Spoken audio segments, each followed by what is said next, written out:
Fue un tema de muchísima... Ok, empezaron a grabar. Bien, entonces, como les estaba diciendo, para la OIT el tema de la violencia y el acoso en el trabajo fue un tema de muchísima importancia. Tanto es así que en el aniversario de su centenario, en el 2019, se aprobó el convenio 190 y la recomendación 206 sobre la violencia y el acoso. Tener en cuenta que esta aprobación de un convenio no ocurría desde el año 2012, cuando se había aprobado el convenio sobre servicio doméstico, trabajo doméstico. Por lo cual, la importancia que reviste el tema es mucha, y tengo que decirles que como uruguaya me siento muy orgullosa de decirles que Uruguay ha sido el primer país, el 25 de junio del 2021, donde entró en vigencia el convenio 190, ya que Uruguay fue el primer país en ratificar el convenio de la OIT por la ley 19.849 en diciembre del año 2019. A la fecha de hoy, este convenio ha sido ratificado por 9 países, entre ellos Argentina, y solo está vigente en Uruguay y en Fiyi. Bien, hecha esta primera aclaración, vamos un poco a entrar en tema, y les diré que en el marco de la iniciativa Spotlight, que ya será explicado, y conjuntamente con la OIT, se seleccionó a la Asociación de Especialistas Argentinos en Exbecarios para, con la participación de la Universidad Nacional Arturo Jauretche, para realizar una investigación que se tituló De la ratificación a la acción, desafíos para la implementación del convenio número 190 sobre la violencia y acoso en la Argentina del 2021. Es el análisis del mismo el que nos está convocando, y les estaré dando la palabra con una simple aclaración primaria. Los ponentes tienen 10 minutos para realizar sus exposiciones, los conferencistas, porque la idea es que pueda haber un intercambio y idas y vueltas en esto. Entonces, para comenzar, en primer lugar, voy a presentar a mi muy querido amigo Enrique Deive.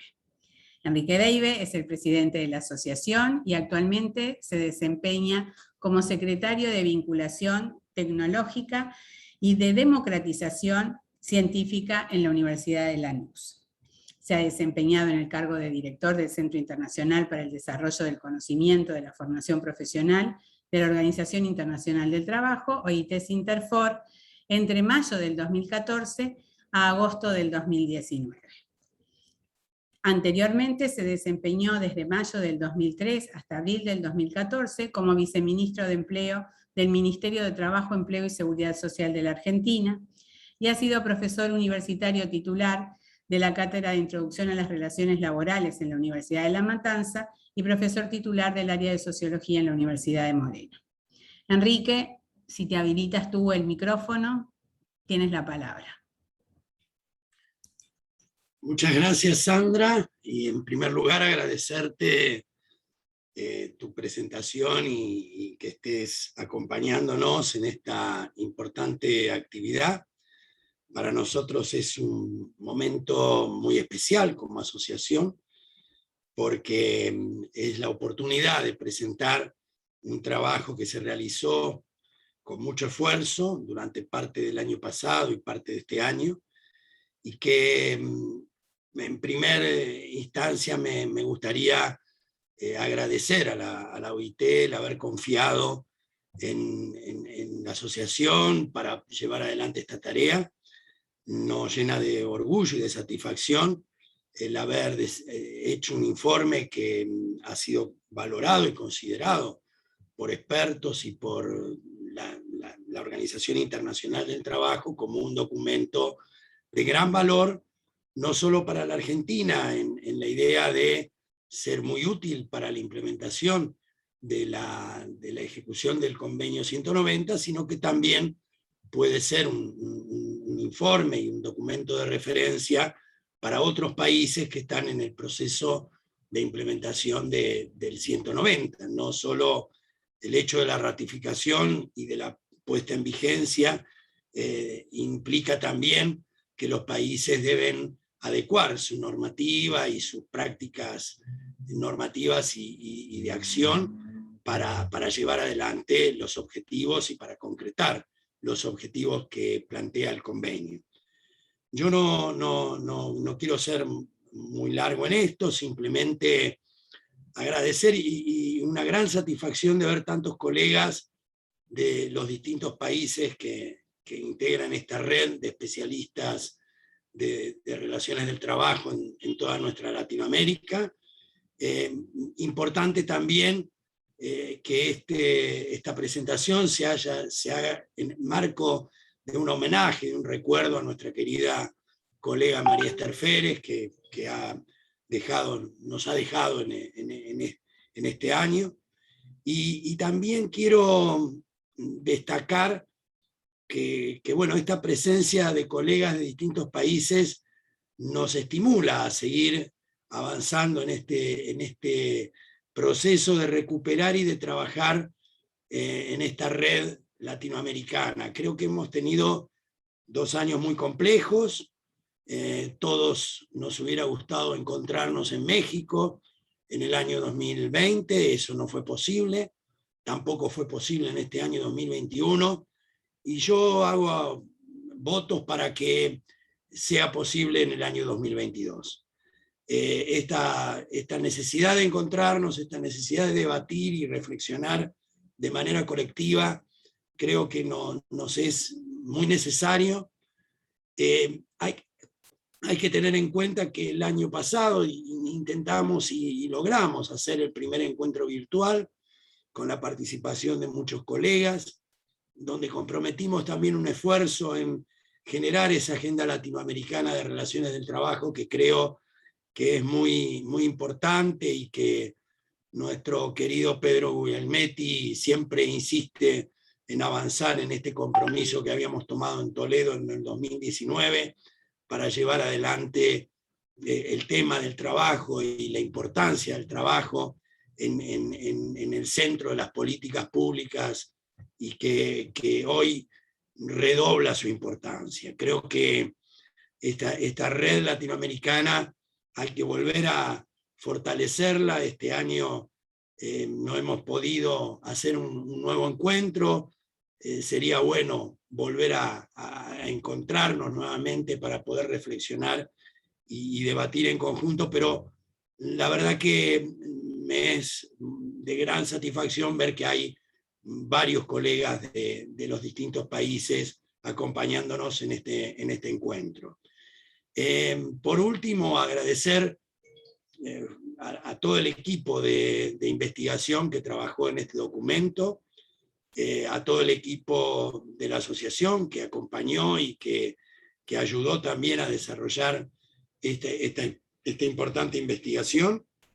Creo que, bueno, el equipo de profesionales que trabajó es de destacadas profesionales que conocen mucho de la materia. Resaltar esta asociación virtuosa con el equipo que coordina Florencia Partenio en la Universidad Nacional Arturo Jaudeche. Realmente enriqueció a la asociación la participación de este equipo, y a todas nuestras queridas colegas y compañeras de la asociación que han trabajado con mucho esfuerzo y con mucha dedicación en llevar adelante este informe que tanto nos enorgullece y que, bueno, hoy tenemos la oportunidad de presentar ante un reducido pero destacado grupo de colegas que me parece que le dan un valor y una calidad a esta reunión muy importante. Nada más, nuevamente gracias Sandra por acompañarnos, dejar ahí por un rato a tu nieto y estar con nosotros en una hora tal vez un poco más tarde, estando allá en el otro continente, pero que bueno, bienvenida y gracias por esta compañía, y muchas gracias nuevamente a la OIT y a Javier Ciciaro por confiar en nosotros, por apoyarnos y por valorar tanto el documento que hemos podido llevar adelante. Muchas gracias a todos y te devuelvo la palabra, Sandra. Muchas gracias. Bueno, Muchas gracias, Enrique. Voy a darle ahora la palabra a Javier Ciciaro, quien se desempeña actualmente como oficial de proyecto de la OIT en la iniciativa Spotlight en Argentina, proyecto al que ya haré referencia. Él es licenciado en Ciencias Políticas por la Universidad Torcuato Di Itela y maestrando en Políticas Públicas y Gerenciamiento del Desarrollo por la Universidad Nacional de San Martín y la Universidad de Georgetown.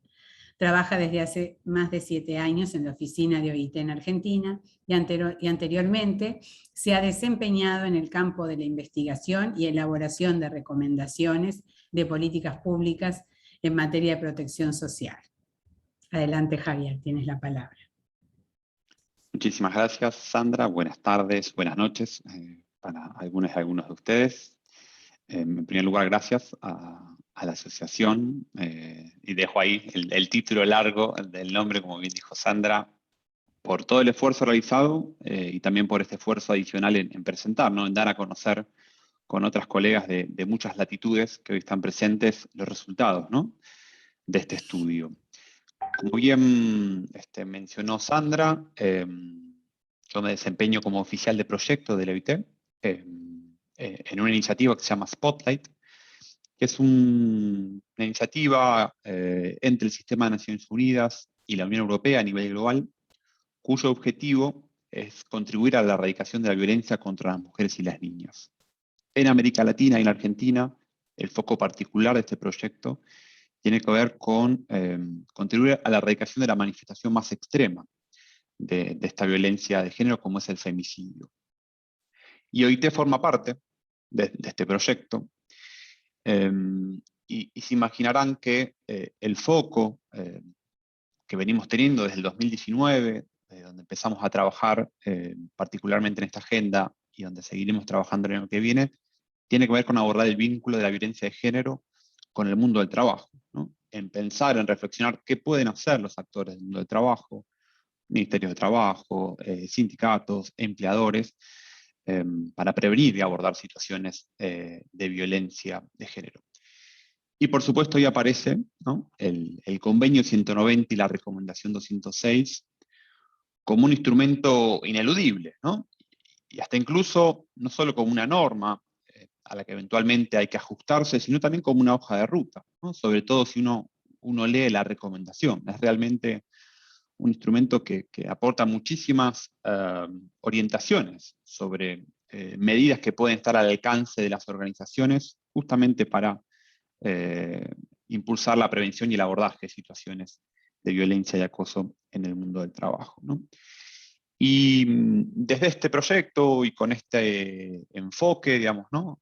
Con este incentivo, fue que nos pareció muy oportuno, dado que tenemos la primera norma, las primeras normas internacionales que específicamente abordan la violencia y el acoso en el mundo del trabajo, como son el convenio y la recomendación, bueno, empezar a plantearnos en ese momento cuáles iban a ser, cuáles serían los desafíos que Argentina, uno de los 9 países que ha ratificado el convenio hasta el día de hoy, tendría, digamos, ¿no? Para poner en marcha, ¿no? Este convenio, para hacer este convenio una realidad, digamos, ¿no? En nuestro país, en términos institucionales, en términos normativos y en términos de política pública, ¿no?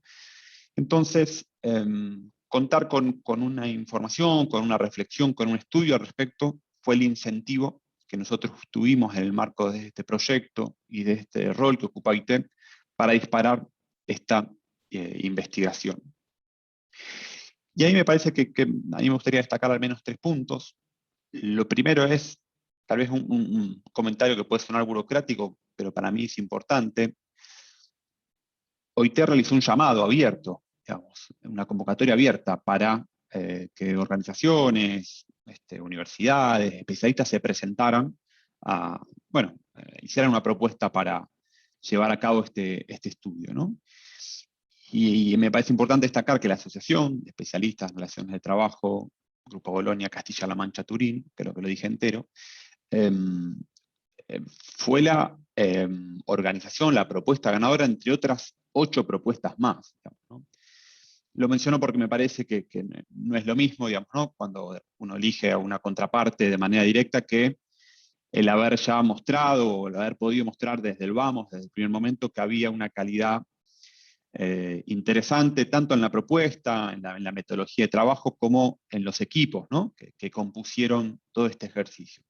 Entonces, eso lo quería mencionar, ¿no? Como para poner en valor también lo que fue el origen de este trabajo entre OIT y la asociación. En segundo lugar, que hubo un esfuerzo adicional que se tuvo que hacer en el marco de este estudio.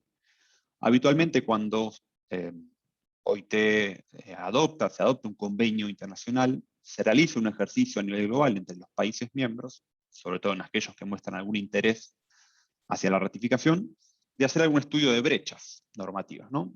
¿Cuál es la distancia que separa al marco normativo institucional actual en ese país respecto de esta norma que acaba de ser aprobada en el marco de la Conferencia Internacional del Trabajo? Y en ese sentido, este estudio no solo aporta una lectura nacional, digamos, ¿no? sobre estas brechas y estos desafíos, sino que también hubo todo un esfuerzo del equipo de trabajo que se quedó plasmado principalmente en los anexos del estudio, para también hacer dialogar, ¿no? con una misma estructura de información estos desafíos, estas brechas, ¿no?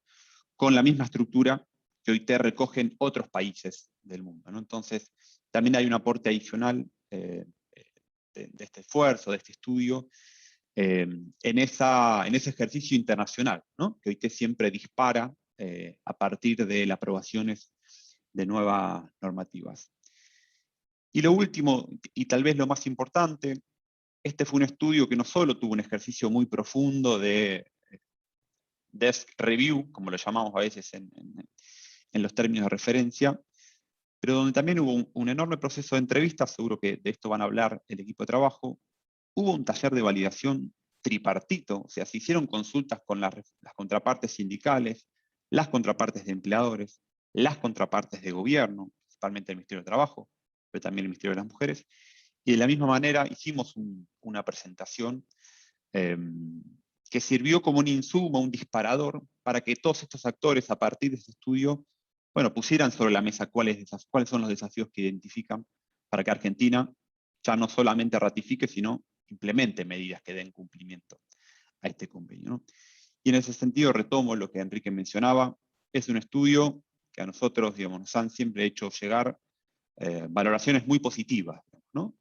Nos han mencionado que es un insumo para la toma de decisiones, ¿no? Y eso es lo más importante, lo que más gratitud nos da cuando encaramos, apoyamos ejercicios de este estilo, ¿no?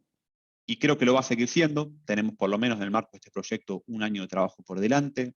Me parece que va a ser un estudio que va a quedar como una referencia para seguir pensando las medidas que tenemos por delante para implementar este convenio. Sabemos que se está discutiendo un proyecto de ley nacional sobre violencia de acoso en el mundo del trabajo, y yo estoy seguro que este estudio está siendo mirado, ¿no? como un insumo para pensar esos contenidos, ¿no?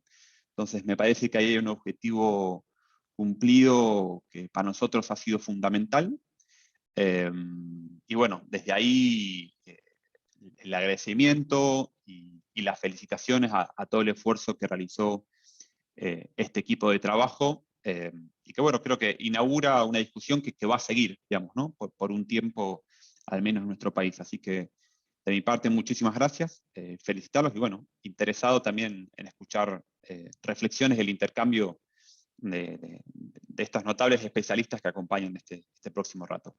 Muchísimas gracias. Te devuelvo la palabra, Sandra. Muchas gracias, Javier. Bueno, llegó el momento de presentar a otro gran amigo, compañero de generación, además, en el año 98, en el curso, el doctor Pablo Topet, que es abogado laboralista, es profesor adjunto regular de la materia de Derecho del Trabajo y de la Seguridad Social, de grado y posgrado en la Facultad de Derecho de la Universidad de Buenos Aires, es profesor visitante de diferentes universidades de la Argentina. Integró el grupo de expertos en relaciones laborales que elaboró el informe para el Ministerio de Trabajo, Empleo y Seguridad Social de la Nación en el año 2008. Es un expresidente de la Asociación Argentina de Exbecarios. Es consultor externo en materia de libertad sindical de la OIT y es autor de numerosas publicaciones doctrinarias en la materia, tanto en Argentina como en el exterior. Te doy entonces, Pablo, la palabra.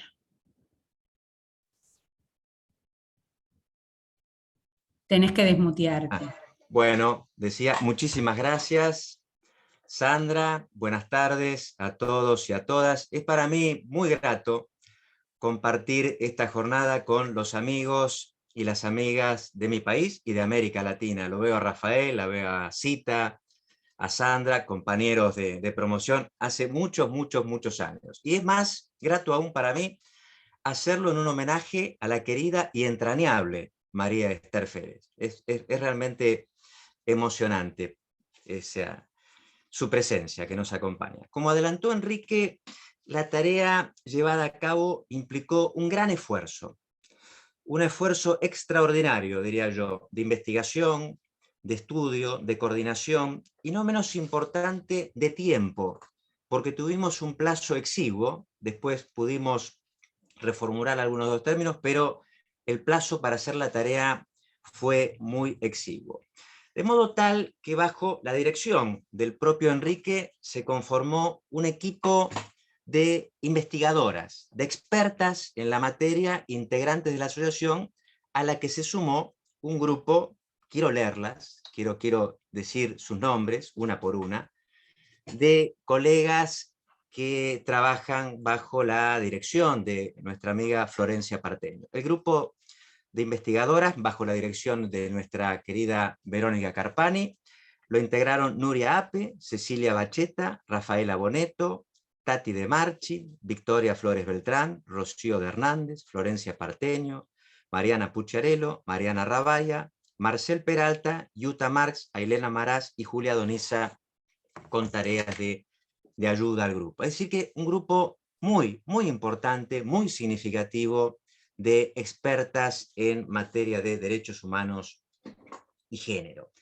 Y ese grupo contó además con la colaboración de un grupo más reducido que integré juntamente con Héctor García, Marta Novik, Marta Pujadas, Horacio Martínez y Susana Corradetti, que se desplegó en un conjunto de funciones que incluyó, ¿sí?, tareas de investigación, tareas de redacción y también una tarea muy significativa de enlace entre el grupo que hizo las investigaciones y los informes que luego dieron forma al estudio.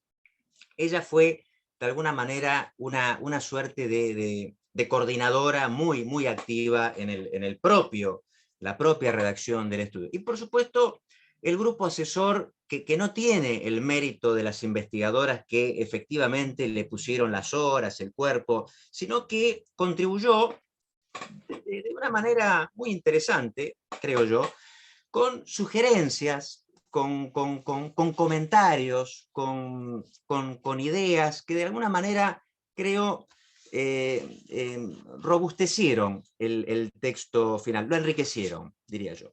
Bien, tenemos al estilo uruguayo, que voy a respetar de un modo muy estricto, poco tiempo, pero quería sí rendir homenaje, un sincero homenaje a la tarea de las colegas que han hecho esta tarea.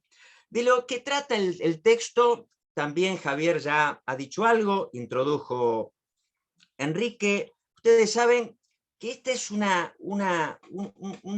texto adoptado por la OIT muy esperado, ¿sí?, por lo menos por buena parte de la comunidad internacional. Es un texto que comienza su proceso de elaboración en el año 2015, cuando el Consejo de Administración decide incluirlo en el orden del día de la conferencia del año 2018, y en ese mismo acto convoca a una reunión de expertos y expertas para el año siguiente, 2016, que efectivamente se reúne en Ginebra y de alguna manera reorienta buena parte de los trabajos, incluyendo al texto del nombre original, que incluía la palabra violencia, la palabra acoso, con la idea de dar cabida al conjunto de lo que hoy se llaman prácticas inaceptables en el mundo del trabajo. Con la idea de que un mundo donde haya trabajo decente no puede permitirse ni violencia ni acoso, tolerancia cero entonces contra ese tipo de prácticas. Bueno, se hicieron, como ustedes saben, las dos reuniones. En las dos reuniones hubo muchas sesiones, 24 en la última, 17 en la primera, una muy importante participación, y algo que siempre creo que es importante tener en consideración, porque hacer una norma internacional de estas características, bueno, hacer una norma internacional, pero sobre todo de estas características, implica un esfuerzo muy importante en términos de tolerancia, de reconsideración, de exámenes de ideas. Digamos, es un gran esfuerzo. Hay que sentirnos, yo por lo menos creo, muy satisfechos de poder contar con una norma de estas características. Norma que, como decimos, es una norma de derechos humanos, pero no solo de derechos humanos en el sentido de una norma que nos protege en términos de garantías contra la no discriminación, sino que además es una norma que en el mundo de la OIT tuvo también el enfoque que habían tenido, ¿sí?, normas previas, la de la salud y seguridad en el trabajo. Y uno podría decir, bueno, no necesitábamos una norma, ¿sí?, para considerar que la violencia y el acoso estaban prohibidos. Y uno efectivamente podría tomar esa postura. Sin embargo, una norma de estas características pone claridad, ¿sí?, quita incertidumbres, quita incertezas sobre el contenido, la vigencia y la necesidad de llevar adelante unas prácticas normativas que aventen toda hipótesis de violencia y acoso en el mundo del trabajo. Bueno, es una norma abierta, requiere ciertas precisiones, ciertas definiciones en el ámbito nacional. En nuestro país tenemos normas de esas características en nuestro ordenamiento jurídico, por ejemplo, en el régimen de protección contra la terminación de la relación de trabajo, la injuria grave. Bueno, acá tenemos algo en que orientar. Por supuesto, una norma de estas características y con la amplitud con la que se adoptó, generó, ¿sí?, al momento de su construcción normativa, problemas para identificar con más precisión cuáles son los sujetos, los ámbitos y las responsabilidades estatales del sujeto empleador y de los terceros y vinculados al mundo del trabajo. Sobre estos temas, mis colegas van a hacer precisiones sobre los alcances, ¿sí?, del estudio con referencia a la legislación y la práctica de nuestro país. Pero quiero, para dar una idea central de lo que creemos que de qué trata el convenio trata de la igualdad, ¿sí? El convenio es un convenio de igualdad, es un convenio para establecer igualdad. Y es un convenio que intenta proteger la dignidad de todos los seres humanos, básicamente por la materia, en este caso, de las personas que trabajan. Pero es un convenio que protege la dignidad, protege la igualdad. Y como nos han enseñado las colegas que tempranamente comenzaron a advertir que la igualdad considerada solamente desde la perspectiva de la no discriminación era insuficiente, ¿sí?, para resolver problemas estructurales, también es un convenio que adopta ese enfoque, ¿sí?, bifronte de igualdad como no discriminación, igualdad como no sometimiento. Y para resolver estos problemas, como también nos enseñan las colegas que van a escuchar a continuación, el enfoque que tiene el estudio, ¿sí?, y que creemos que tiene el convenio, es no punitivista. Los problemas de igualdad no se van a resolver, ¿sí?, solamente, ¿sí?, o principalmente con un sistema de sanciones y puniciones. Hay algo más, hay problemas estructurales, lo cual no implica, ¿sí?, no reconocer que también son importantes la identificación de esas conductas y la sanción. Y que la efectiva implementación de sanciones tiene un efecto disuasivo. Pero lo más importante en esta materia, como advertimos en el estudio, es la prevención. Termino acá, Sandra, con una precisión suiza, diciendo, estamos convencidos y convencidas que este estudio va a contribuir a un debate significativo, robusto, para la implementación del convenio en la República Argentina? Bueno, muchas gracias, Pablo. La verdad es que suiza la precisión realmente. Bien, bueno, las intervenciones que siguen ahora son de las principales integrantes del equipo de investigación, que fue coordinado por Verónica Carpani, que está a mi derecha en este caso, a quien desde ya felicitamos, y hablarán sobre los distintos aspectos del informe. Les recordamos lo de los 10 minutos, y esperamos que se ciñan esos plazos. Voy a presentar en primer lugar a Florencia Partenio, que es la directora de la carrera de Relaciones de Trabajo de la Universidad Nacional Arturo Jauretche. Es docente investigadora y ella expondrá sobre la estructura de la investigación y la definición en general. Así que, Florencia, tienes la palabra, yo me muteo y espero que tú te desmutees. Gracias.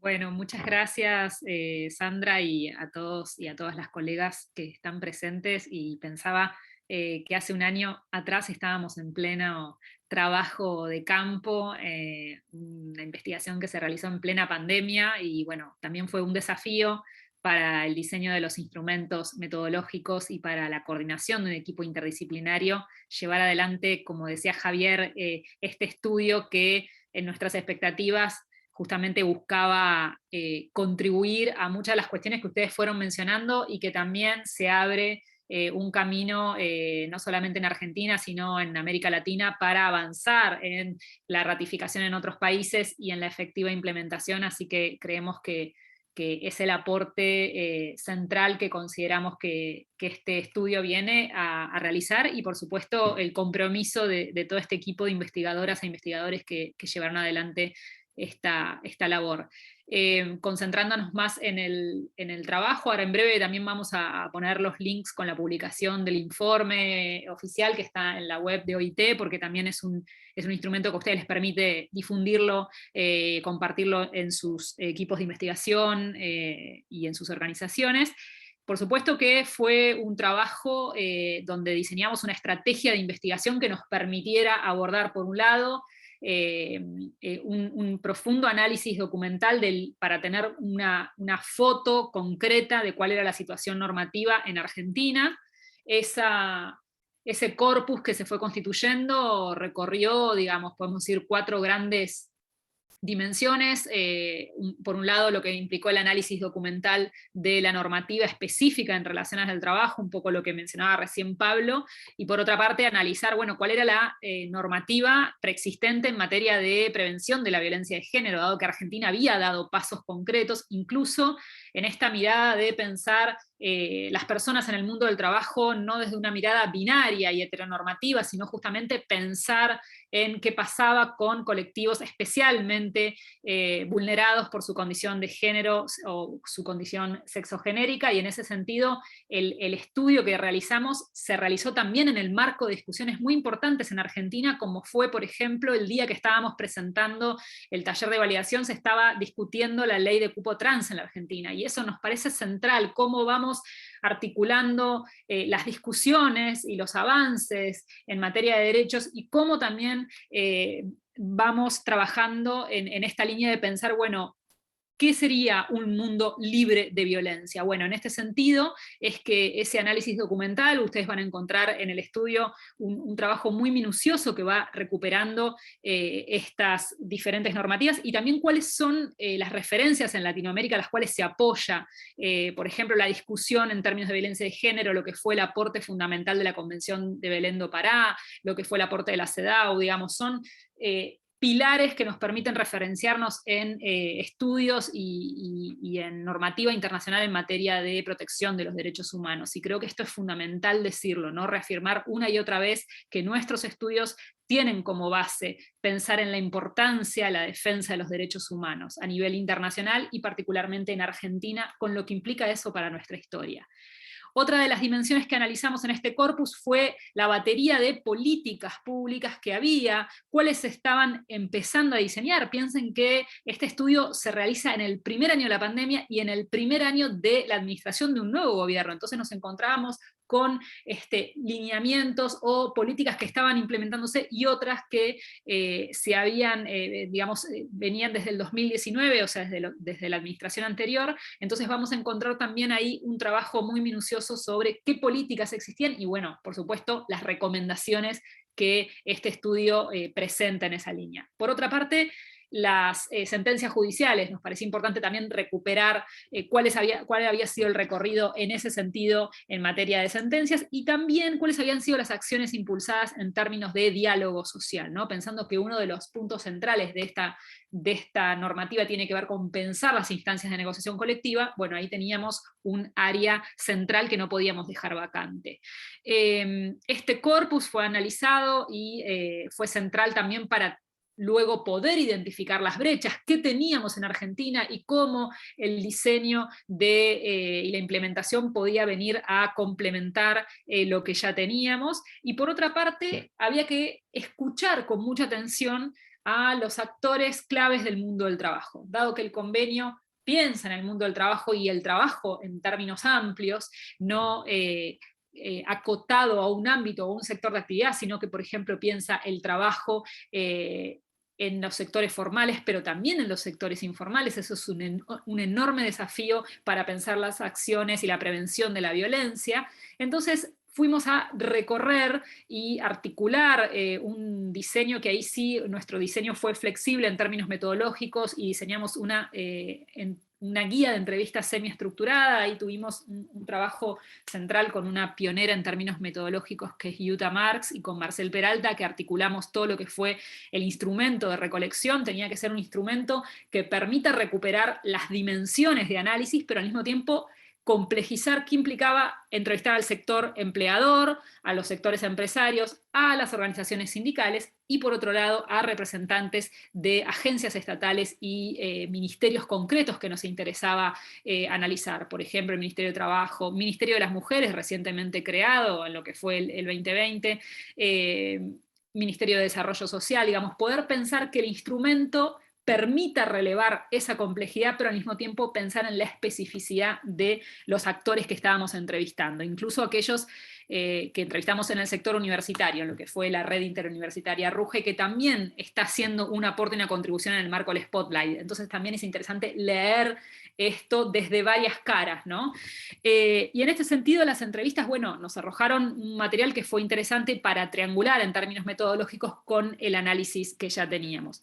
Y en ese sentido, solo para dejar planteado y pasarle la palabra a Mariana Rabaya, una de los desafíos que plantea este convenio y la recomendación es, bueno, cómo desarrollar esas acciones de prevención, pero por otro lado, cómo abarcar a grupos, como llama el convenio, históricamente vulnerados, ¿no? Y pensemos en Argentina, no solamente pensar el trabajo en los mundos más urbanos del trabajo, sino en los mundos rurales, pensar justamente qué pasaba con colectivos migrantes, con colectivos de sectores informales, qué pasaba con las personas LGBTIQ, digamos, cómo desarrollar una batería de recomendaciones que permita incorporar esto. Y uno de los puntos que para quienes venimos de los estudios de género es central, pensar que las discusiones en el mundo del trabajo no terminan en las puertas de la fábrica o en las puertas de la oficina, sino que el convenio va más allá y justamente está diciendo claramente, la violencia doméstica tiene claros efectos sobre el desempeño de una trabajadora, de un trabajador. Entonces, ¿cómo pensar estas dinámicas en términos de las violencias que se dan en los mundos domésticos y cómo impacta en el mundo del trabajo? ¿Cuáles son las responsabilidades a las que se enfrentan empleadores, organizaciones, representantes de trabajadores y trabajadoras y los actores del mundo, digamos, de agentes estatales? Entonces, en este sentido, creíamos que ahí había una puerta central para pensar los vínculos entre violencia, acoso y violencia por razones de género, que no es menor decirlo que esta presentación se lleva adelante en el mes de noviembre, un mes que es un mes por la lucha internacional contra la discriminación y violencia hacia las mujeres, así que es central también pensar el contexto en el cual nuestras reflexiones van avanzando y cómo se articulan con otras luchas que justamente tienden a pensar y a esperanzarse con la idea de un mundo libre de violencias. Así que dejo por aquí la presentación para mis colegas. Muchas gracias, Sandra. Muchas gracias, Florencia. Yo justamente reflexionaba lo importante que fuera en el mes de noviembre que se desarrollara esta actividad con todo lo que noviembre significa por los temas de violencia y género.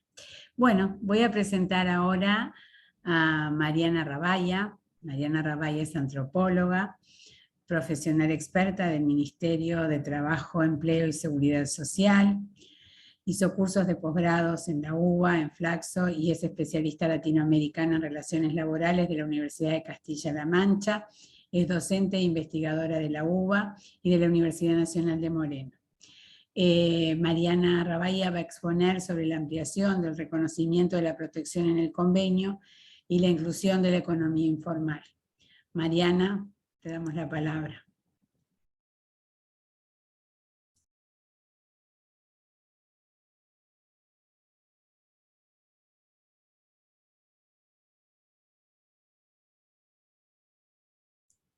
Mariana, necesitamos que te desmutees, ¿lo haces tú? Así no interferimos.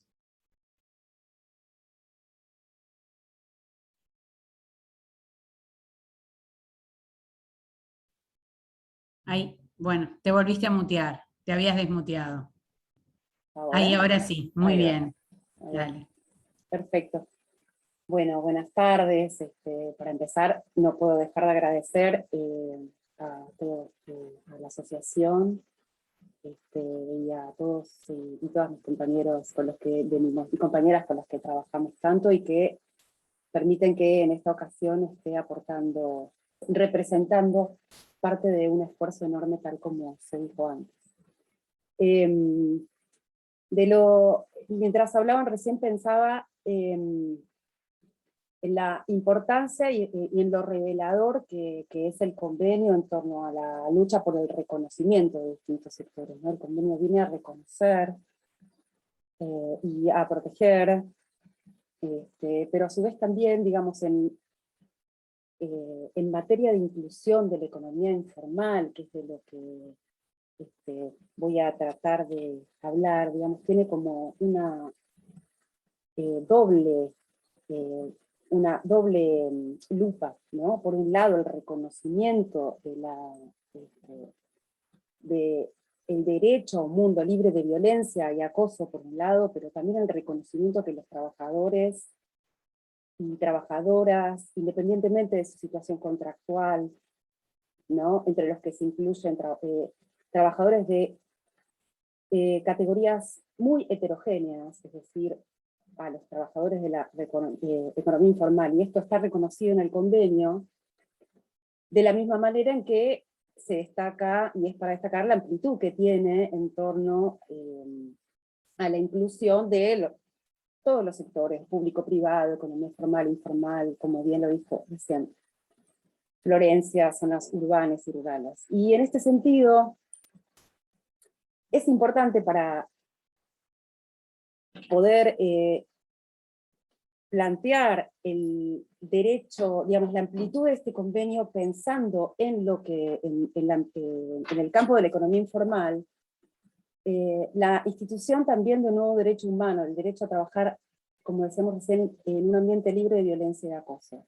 Ya desde el artículo 2 establece que su ámbito de aplicación es sobre personas que trabajan en la economía informal, de modo que hablamos de nuevo de un reconocimiento de un fenómeno conocido pero invisibilizado, en el que destacamos lo especialmente novedoso que tiene justamente el reconocimiento y el alcance del convenio hacia trabajadores y trabajadoras de la economía informal como sujetos titulares de este derecho. Y sin pretender agotar todas las formas de la informalidad, lo cierto es que en Argentina la economía informal se encuentra, por un lado, vinculada en gran medida la falta de registro y de relaciones laborales, de dependencia, de fraude, pero también, y esto es lo particular de este territorio, comprende a lo que se vino llamando en los últimos tiempos economía popular, ¿no?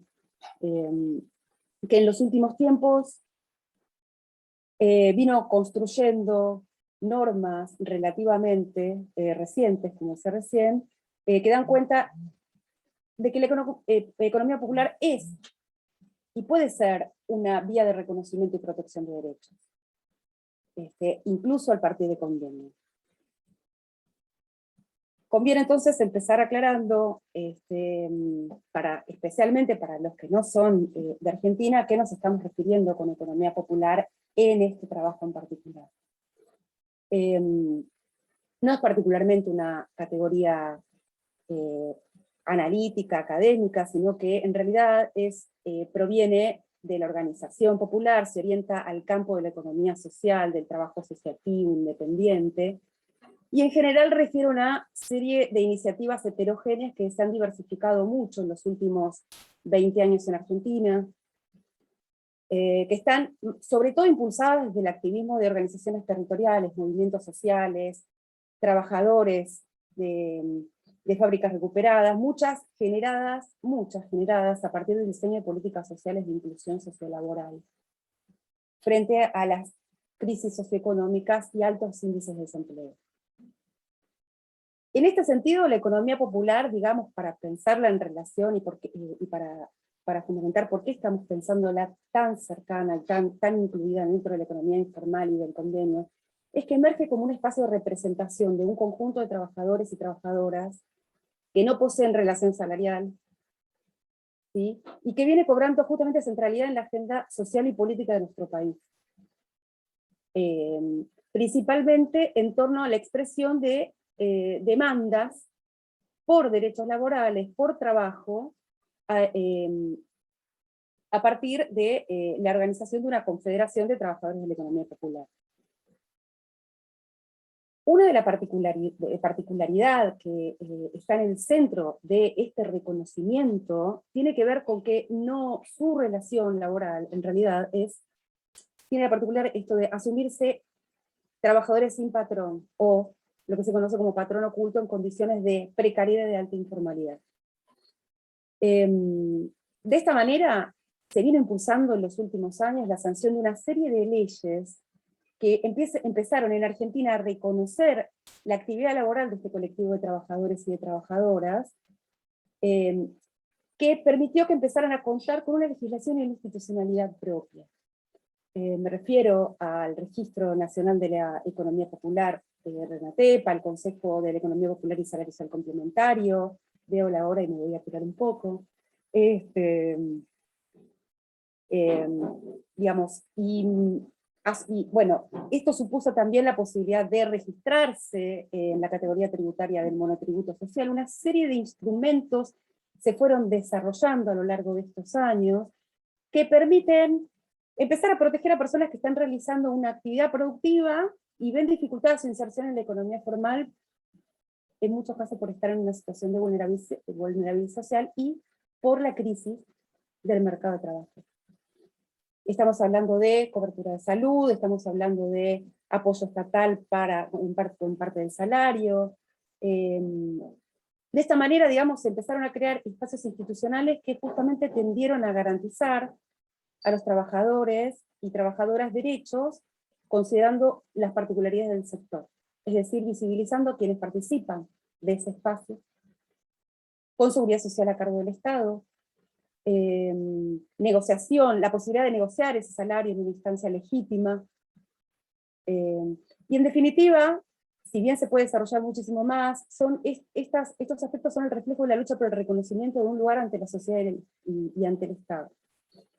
En la medida en que se pudo constituir, digamos, esta institucionalidad propia y un medio de protección también para aquellos trabajos que tienen estas características atípicas especiales, que divergen de la relación salarial típica,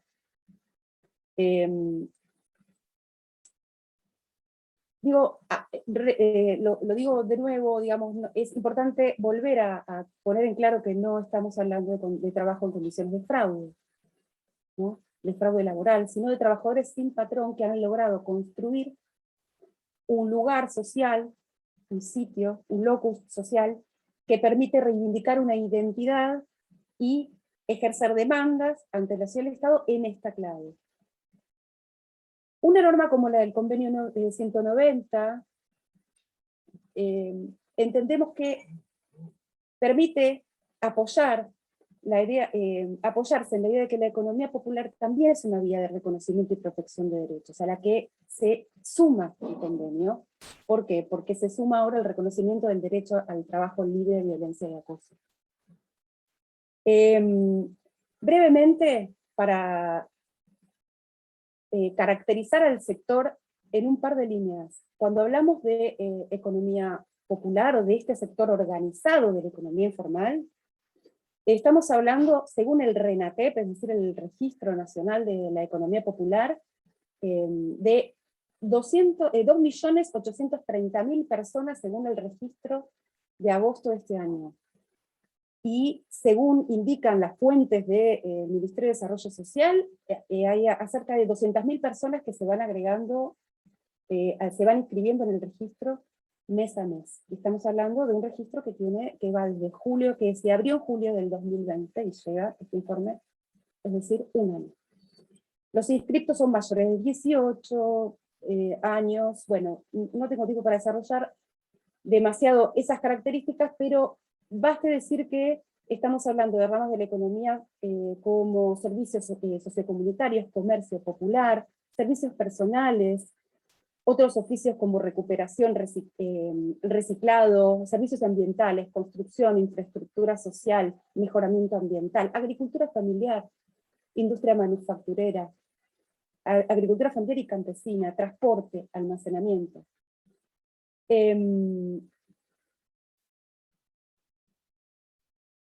Del total de los trabajadores, un par de cuestiones, y trabajadores registrados, podemos ver que es un sector altamente feminizado, y también sobrerepresentado en la juventud.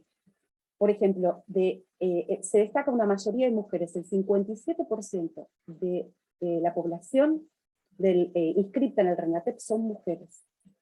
A diferencia, digamos, inversamente proporcional a lo que sucede en el SIPA, es decir, en el sistema integrado, que registra a los asalariados privados, en el que 67% son varones, ¿no? Y esto me parece relevante porque la autonomía económica de las mujeres, pensando también en ambientes libres de violencia, se constituye, digamos, la autonomía económica de las mujeres constituye una de las bases para lograr la igualdad de género. Otro dato significativo es, como decía recién, lo significativo, digamos, de la población juvenil. Hay un 27% de jóvenes de 18 a 24 años. Y si vemos el número de la población joven de 18 a 35, es el 64,2%. Y esto también es inverso, los números también son inversos a los porcentajes de género en el sistema, en el trabajo registrado. En definitiva, este sesgo de feminización del conjunto de las trabajadoras de economía popular se acentúa, como es esperable, en ramas vinculadas a los trabajos reproductivos, ¿sí? Que trasladados al ámbito público, al ámbito de las políticas públicas, se corresponden con la feminización de las áreas vinculadas al cuidado de la salud, educación y alimentación. Entonces, destacamos la mayoría de inscriptas, que la mayoría de las inscriptas son mujeres, que además gran parte son jóvenes, en gran medida, y que se incrementan y están muy sobrerepresentadas en las ramas vinculadas a cuidados, aunque no solamente, por supuesto, y a diferencia de otras ramas donde predominan el trabajo masculino. Es decir, al interior de la economía popular, registrada al menos, se reproduce la división sexual del trabajo que se da en el mercado formal. lo que ratifica, digamos, la desigualdad de géneros que existe en toda la ciudad en su conjunto. Ahora, en este sentido, esta caracterización torna muy relevante la novedad que trae, o digamos, sí, la novedad y el reconocimiento que trae el Convenio 190, de nuevo, al reconocer la titularidad del derecho a un ambiente libre de violencia y acoso, para también las trabajadoras y los trabajadores de la economía informal, teniendo en cuenta su feminización y su fragilidad. En ese sentido, el convenio obliga al Estado a seguir profundizando las medidas que se vienen tomando, dirigidas a sostener y fortalecer cada vez más la institucionalidad propia de este colectivo, ya cierro, en particular, aquellas que reconocen la representación, a cargo de organizaciones de trabajadores y de trabajadoras, sus canales de negociación con el Estado. Para cerrar, en el proceso de investigación que llevamos adelante, advertimos que si bien antes del Convenio 190 en Argentina no existía una norma que expresamente contemplaba la prevención o el abordaje de la violencia y el acoso en el mundo del trabajo para este colectivo, las organizaciones sociales y algunas centrales sindicales han desarrollado acciones orientadas hacia la sensibilización y capacitación en esta materia. Entonces, finalmente digo, desde hace tiempo, en la lucha por el reconocimiento de las organizaciones de la economía popular, se viene dando un proceso de conciencia y de lucha en contra de la violencia y del acoso, entendemos que el camino del Convenio 190 abre un camino al Estado para reconocer y profundizar los mecanismos de abordaje de la violencia de género, para justamente profundizar los mecanismos, para profundizar en los mecanismos de acompañamiento basados en institucionalidades muy nuevas, pero que permiten transversalizar y aplicar el convenio en niveles de intervención cada vez más capilares. Bueno, muchas gracias, Mariana, por tu intervención. Realmente, la amplitud que da de actores abarcados por el convenio es impresionante, y todos los temas vinculados con la economía popular son cada vez de más interés en todas las naciones del mundo, diría, y de América Latina en especial. Vamos a dar ahora la palabra a Rafaela Boneto. Rafaela es abogada con estudios de especialización en asesoría jurídica de empresas de la UBA y relaciones laborales de la Universidad de Castilla-La Mancha. Perdón, pero pasa una ambulancia. Docente de Derecho de las Relaciones Laborales del Trabajo en la carrera de Abogacía de la UBA, y en el Ministerio de Trabajo, Empleo y Seguridad Social se desempeñó como subdirectora nacional de asociaciones sindicales, y actualmente está a cargo de la Dirección de Seguimiento de Gestión en el Ministerio de Transporte de la Nación. Rafaela va a exponer sobre la obligación de los estados y los actores sociales de intervenir para mitigar el impacto de la violencia doméstica en el trabajo, y el rol asignado a la negociación colectiva para incorporar los compromisos planteados por el convenio. Rafaela, yo trato de desmutearte, pero tú no toques nada. Si yo no lo logro, veremos si puede ver.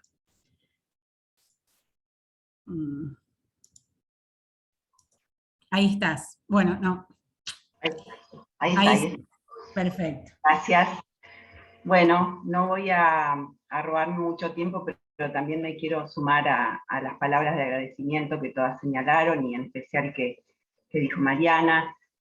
Muchas gracias a todo el equipo, fue una experiencia muy linda, muy dura por momentos, pero lo sacamos adelante y estamos realmente muy contentas y orgullosos del producto que logramos. Muchas gracias a todos, y también a mis compañeras de equipo, y en especial a Vero, que nos dio este espacio, digamos, para representar al resto en esta presentación. Yo seleccioné con acuerdo del equipo estos dos temas que voy a tratar de traer en estos 10 minutos que tengo. Uno de ellos tiene que ver con una importante novedad, también del orden de la ampliación, del reconocimiento y de la protección, que planteaba Mariana y que también planteó Pablo como cuestión general del convenio, que es la de generar, de institucionalizar la obligación de los estados ratificantes y junto con los estados, en menor medida o desde la propia competencia y responsabilidad que le competen a los actores sociales del mundo del trabajo, este mundo del trabajo ampliado por el propio convenio, de mitigar el impacto negativo que la violencia doméstica tiene en el ámbito laboral. En ese sentido, esta cuestión es muy relevante porque expresamente, bueno, el artículo 10, inciso F, soy abogada, tengo que citar las normas, señala esta obligación para el Estado y la recomendación refiere concretamente al compromiso que deben asumir los actores sociales. Esto refleja un cambio fundamental, porque deja de estar el tema de la violencia doméstica solo como un asunto privado, y se reconoce expresamente su incidencia en el afuera, y en este caso en el ámbito del trabajo. La violencia doméstica afecta a los trabajadores, las trabajadoras, a los empleadores y a la sociedad en general. En ese sentido, esta afirmación reafirma, refuerza la idea y la responsabilidad que tienen los gobiernos de tomar medidas conducentes a minimizar estos efectos. El impacto negativo se traduce, básicamente lo conocemos todos, en mayor ausentismo laboral, en una reducción o baja productividad, esto afecta mayormente a los empleadores, pero también se traducen en limitaciones concretas a las personas víctimas de violencia, que al sufrir esta violencia tienen más dificultades para acceder, permanecer y sostenerse en puestos de trabajo decentes y de calidad. En ese sentido, entendimos a partir también de la investigación que hicimos, que la persistencia de la violencia doméstica y su invisibilización, que sabemos, según datos concretos en nuestro país y en el resto de Latinoamérica, afectan mayormente a las mujeres, incrementan y profundizan las brechas de acceso, sostenimiento y promoción de las mujeres a trabajos decentes y de calidad.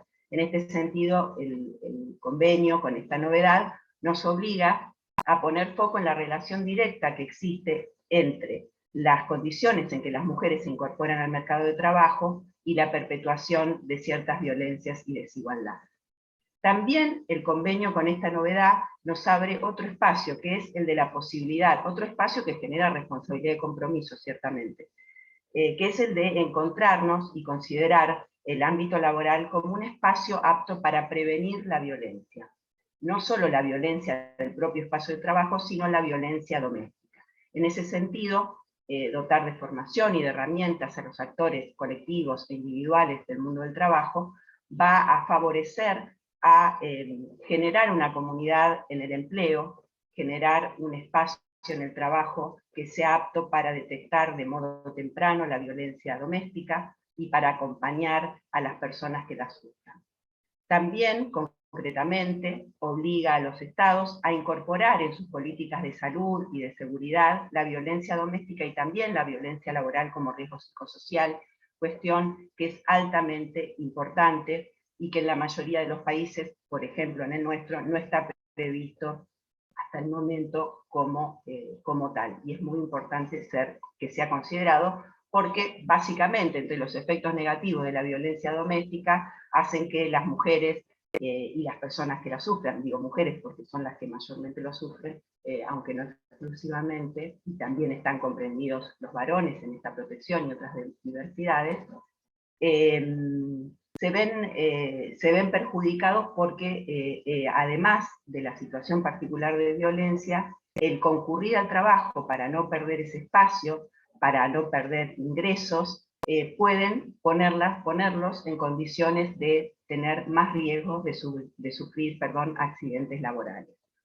El enfoque integral, que como metodología de abordaje de la violencia y el acoso plantea el convenio y la recomendación, obligan a los países firmantes, ratificantes, como por ejemplo Argentina, a introducir en la normativa interna ciertos derechos y obligaciones concurrentes para hacer posible reordenar el modo en que se transitan las relaciones laborales y lograr este objetivo de un espacio libre de violencia y acoso.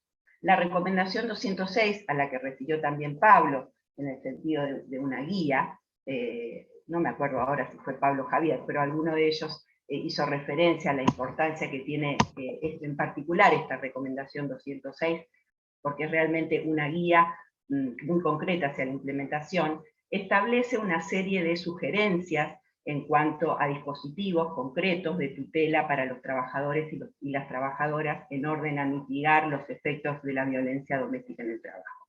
Analizamos en el estudio la legislación argentina, las prácticas de las políticas vigentes y los resultados y los productos de la negociación colectiva, que tienen bastante importancia en cuanto a la cobertura y a la producción en nuestro país, como ustedes conocen, para ver si ya teníamos algo de eso que la recomendación nos, valga la redundancia, recomienda.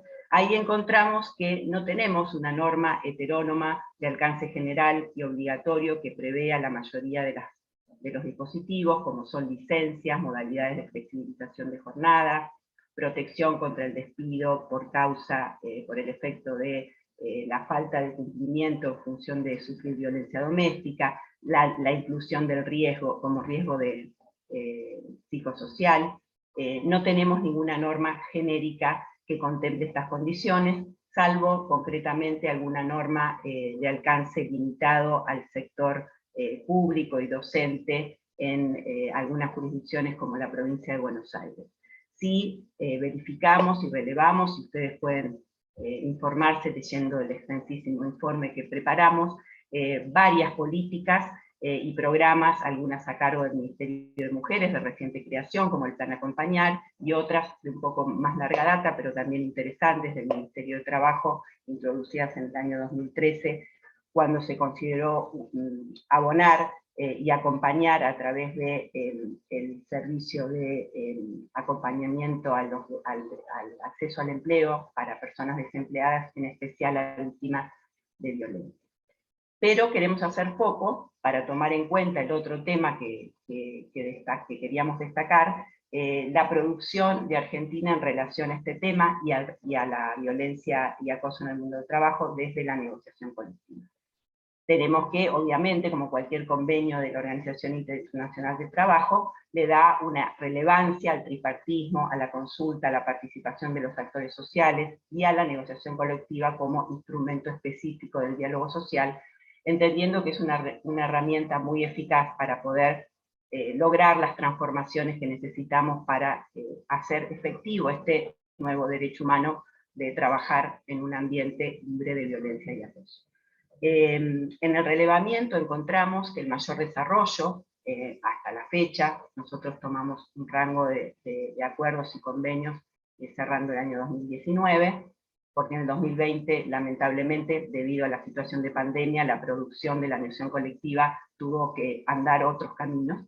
Entonces, encontramos que entre 2015 y 2019 se verifican varios instrumentos, pero sobre todo para el nivel de la empresa, que contemplan algunos mecanismos para abordar, sobre todo para atender y acompañar el proceso de violencia doméstica, y también a otros, la violencia y el acoso en el mundo del trabajo.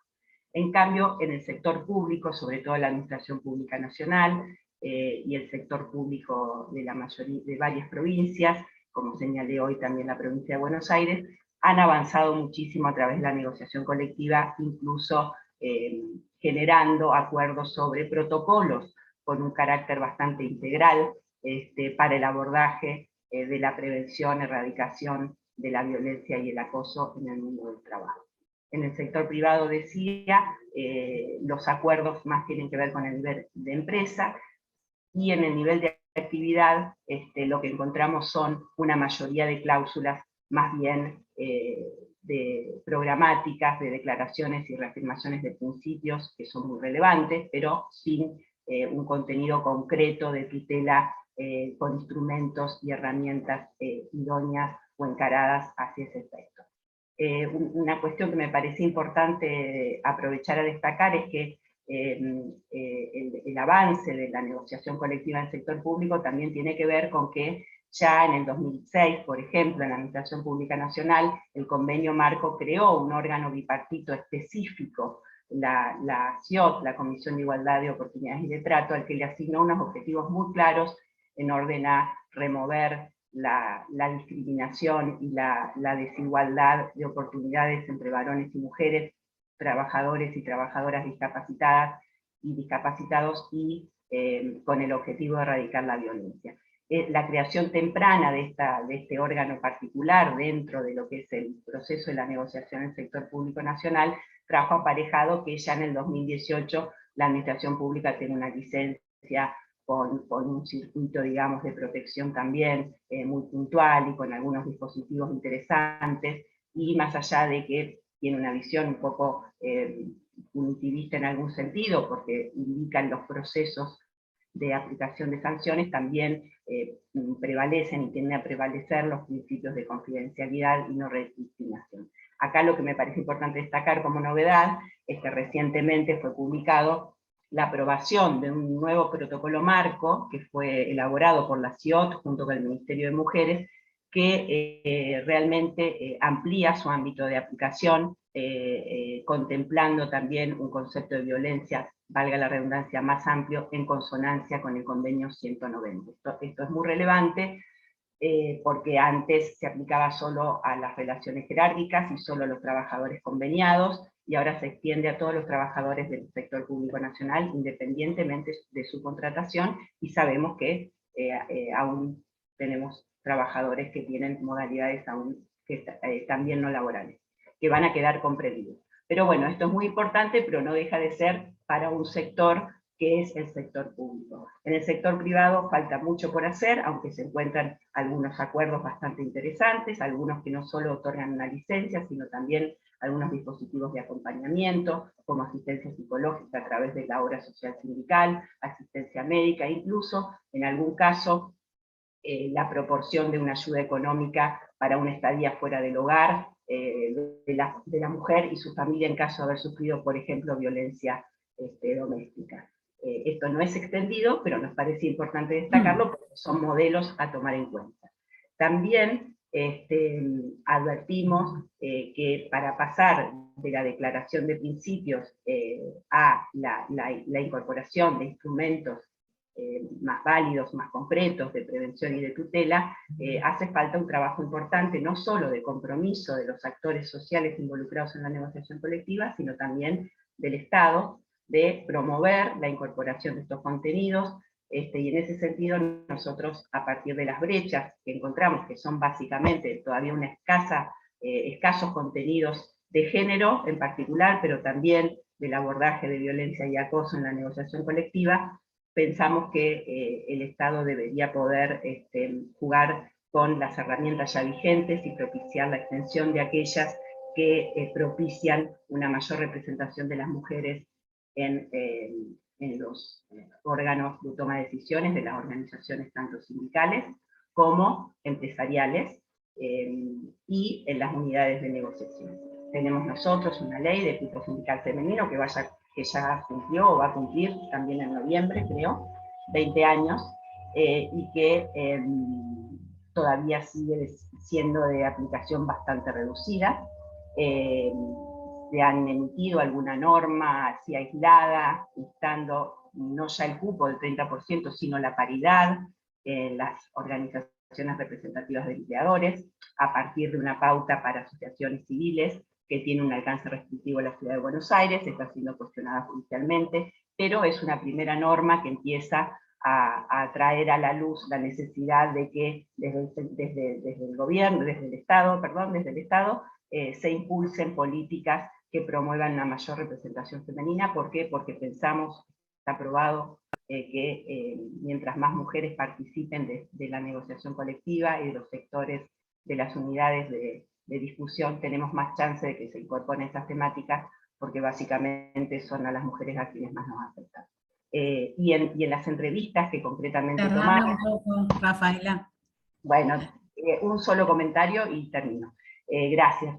Quería hacer una referencia concreta a esta relación entre la participación de las mujeres, en el sentido de que en las entrevistas a las referentes sindicales encontramos que hay en Argentina mucho avance en el sentido de la producción de protocolos concretos que si bien no han sido todavía incorporados a la negociación colectiva, están siendo aplicados por los representantes sindicales para acompañar las situaciones de violencia, tanto la doméstica que afecta al trabajo, como la propia que se da en el interior de los establecimientos. Por eso pensamos que también hay que profundizar la visibilización de la temática y la capacitación sobre todo a los representantes y a los dirigentes de ambos actores sociales. Muchísimas gracias. Bueno, muchísimas gracias, Rafaela, y voy ahora a presentar a la última de las participantes, Mariana Pucharello.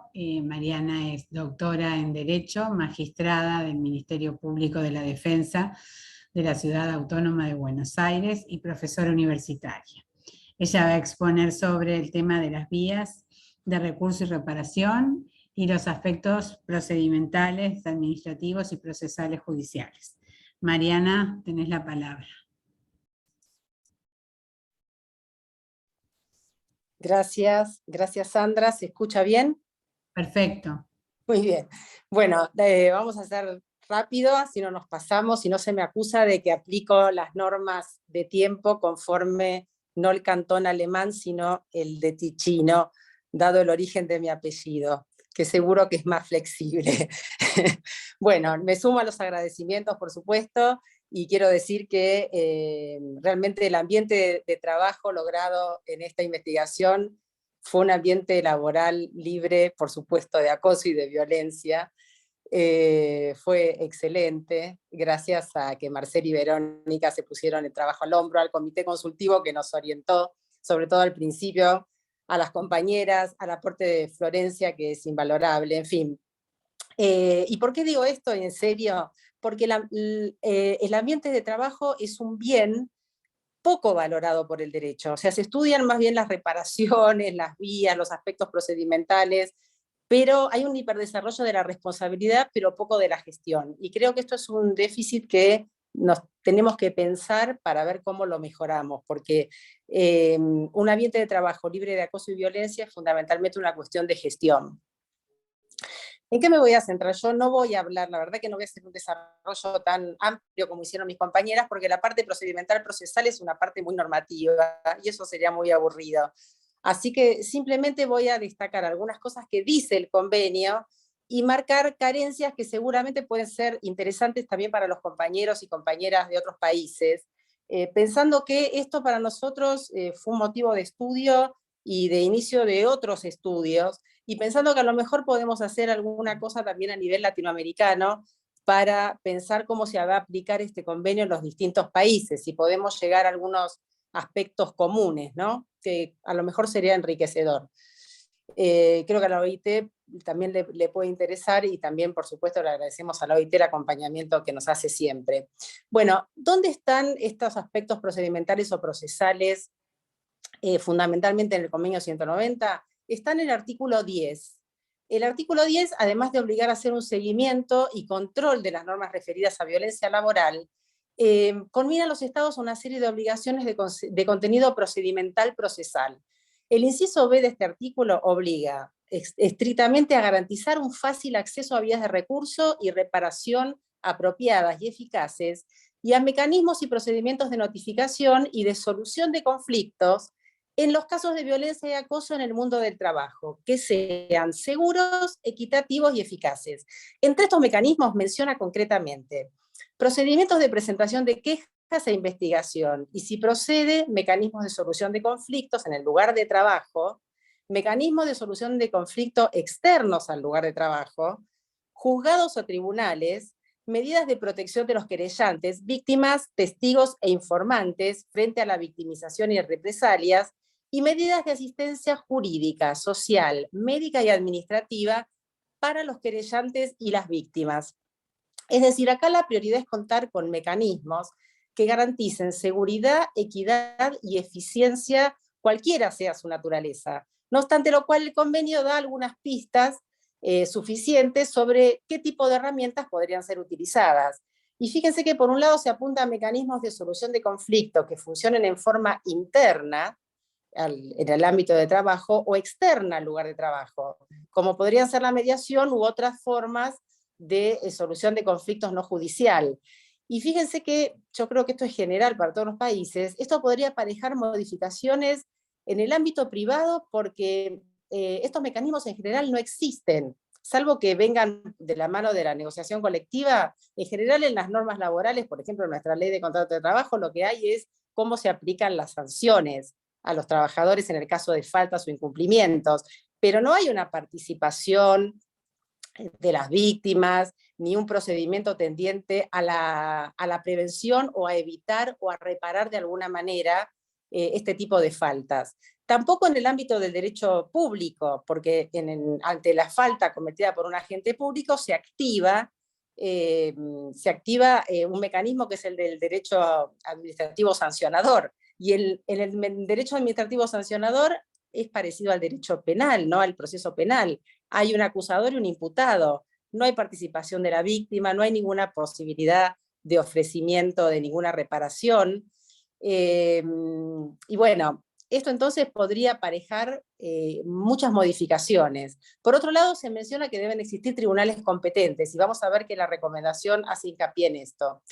Estos mecanismos, además, deben estar dotados de herramientas que posibiliten medidas de protección de la víctima de violencia y de las personas que apoyan su posición dentro de dichos mecanismos de solución de conflictos, judiciales o extrajudiciales. Es decir, una amplia medida no solo de medidas cautelares, sino también de otras medidas que protejan también a personas que son terceros, por ejemplo, testigos.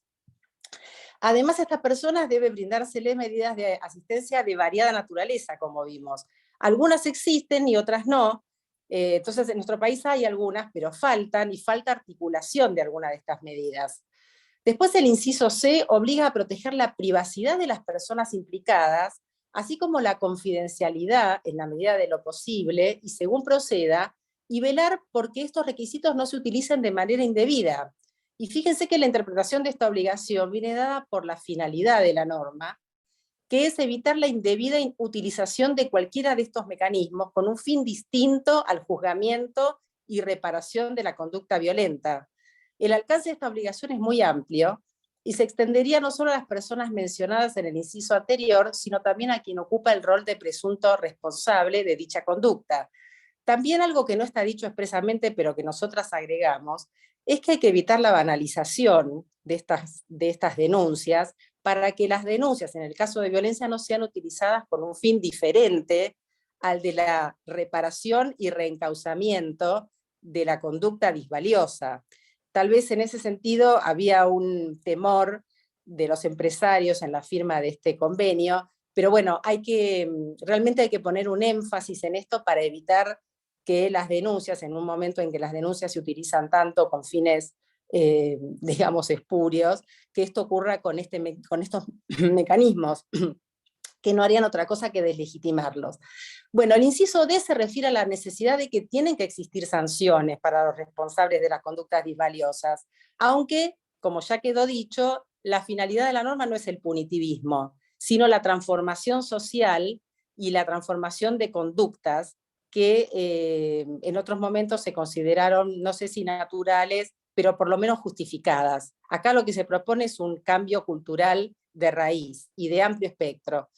El inciso E obliga a prever que las víctimas de violencia y acoso por razón de género en el mundo del trabajo tengan acceso efectivo a mecanismos de presentación de quejas y solución de conflicto, a la asistencia, servicios y vías de recurso y reparación que tengan en cuenta las consideraciones de género y que sean seguros y eficaces.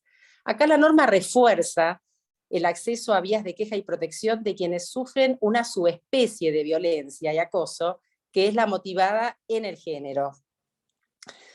Después el inciso G obliga a garantizar que todo trabajador tenga derecho a alejarse de una situación de trabajo sin sufrir represalias u otras consecuencias indebidas, si tiene motivos razonables para considerar que ésta presenta un peligro grave e inminente para su vida, su salud o su seguridad.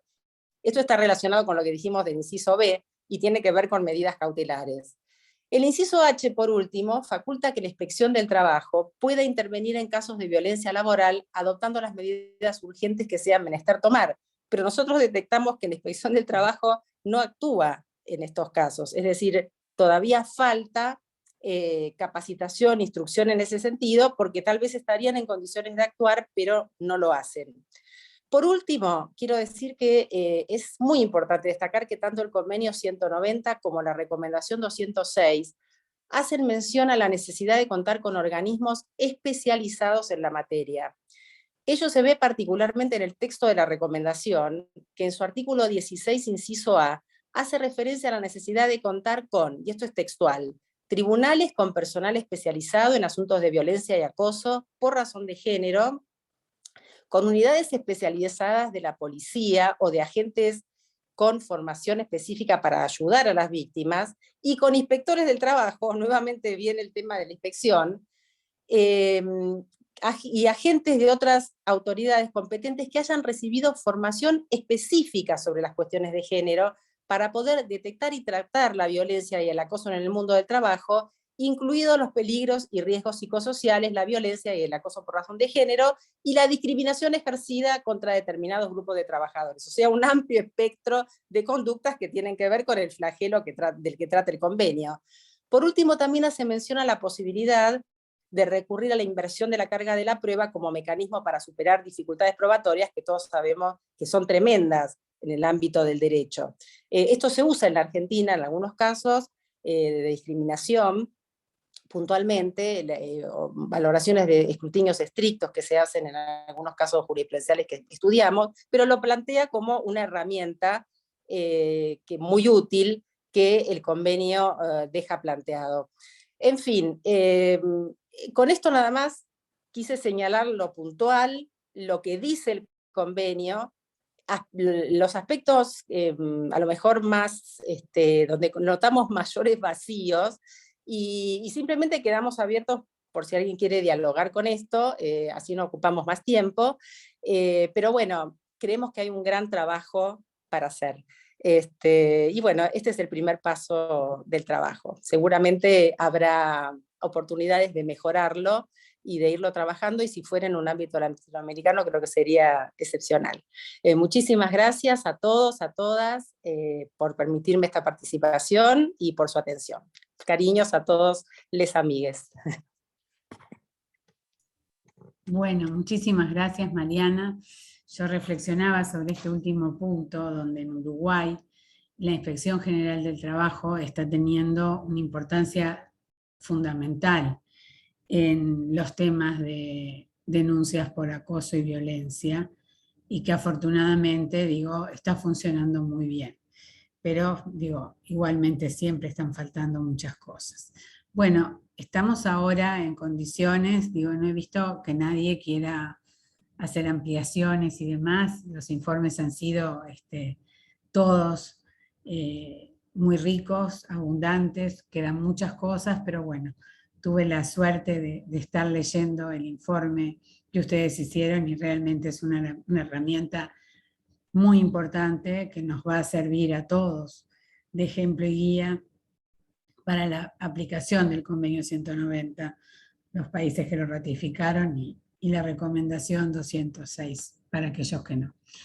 Bueno, si no hay nadie que quiera hacer ningún comentario, pasaríamos entonces a la parte final de este evento, la parte más emotiva para muchos de nosotros, de los presentes, y es el momento de recordar a nuestra querida amiga lúcida, laboralista, compañera impulsora de este grupo, todo en palabras de Susana que hacemos nuestras, nuestra queridísima María Esther Félix.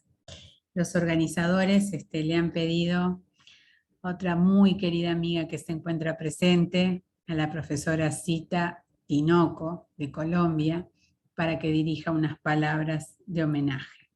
Zita Tinoco, que es muy conocida por muchos de nosotros, pero para quienes no la conocen, es una de las profesoras más brillantes que cuenta Colombia.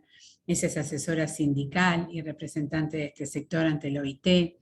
Es una distinguida profesora universitaria y es autora de numerosas publicaciones de nuestra especialidad.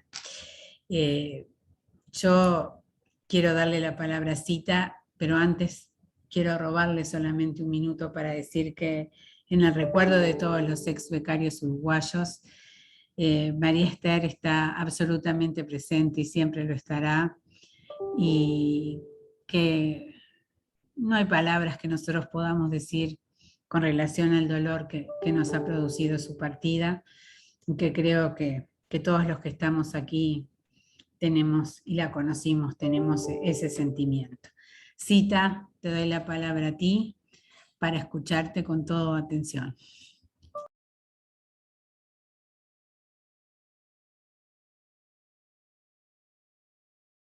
Si puedes prender el micrófono tú, sería genial.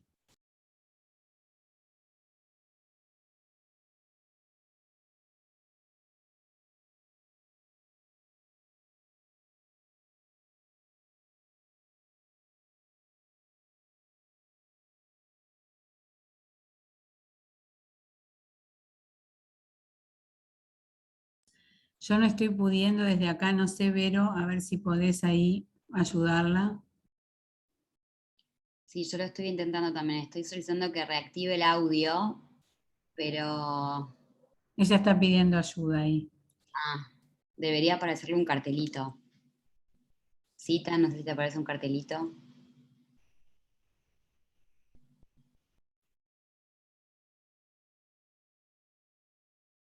Ahí te escuchan, ¿no? ¿Me escuchan? Ahí sí, perfecto, Sí, Cita. perfecto. Bien.